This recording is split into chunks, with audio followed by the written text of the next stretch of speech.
last Sunday night, I showed up here to the church building for two things that were going on here. The first is our brand new Intro Gospel community kicked off last week, and I got to be there last week to get to know all those people and share some vision of what is Coram Deo Church and why do we do what we do. If you're in a gospel community currently, would you pray for this round of Intro GC?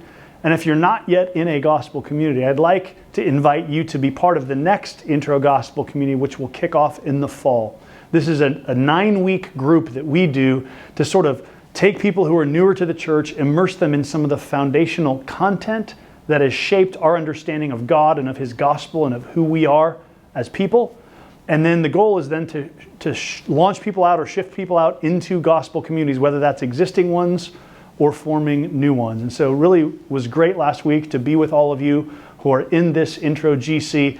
And I'm so thankful for this structure we have in our church that just helps to gather people in meaningful community around the gospel. The other thing that was going on Sunday night was student ministry. And man, I don't show up very often at student ministry because I usually have other things going on Sunday nights.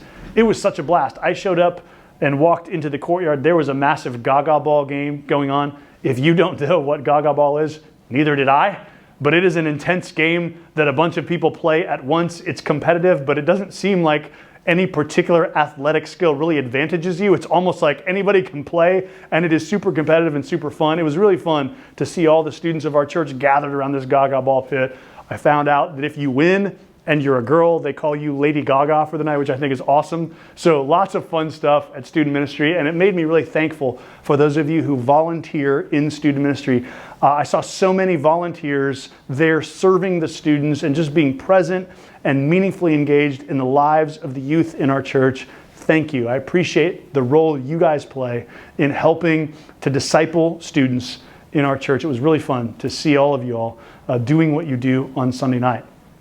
I want to mention, as we close this weekly update video, a really fun thing coming up this summer. My friend Jonathan Drake, who is a professor at Creighton University, has a really awesome 6-week training that's just sort of basic Christian worldview. What he has done in a very professorial, research-minded way is to gather 6 of the really common questions people have about the Christian faith and to try to answer them as meaningfully as he can from a philosophical point of view in about 90 minutes to 2 hours each time. And so it's a really great foundational course. If you have these questions yourself, or if you interact with people who ask some of these common questions, Jonathan is a brilliant person and really thoughtful on helping equip us to think about God and to answer questions about God. So that's going to start in May and go through the beginning of July. You will see more info about it in this week's email. I want to encourage you to sign up and join us for that class. It's going to be on Thursday nights here at the church building. There's a limited number of people who can do it because of the space. And so if you're interested, make sure you jump on and sign up and register so that we can count on you for that class. Again, it's 6 weeks long, so a pretty short sequence or segment of your summer to devote to that will really equip you well to respond to those kinds of questions in your own soul and in the lives of others. Hey, I'm excited to continue this Gospel of John B-Sides sermon series next week. Me and Bono will see you then.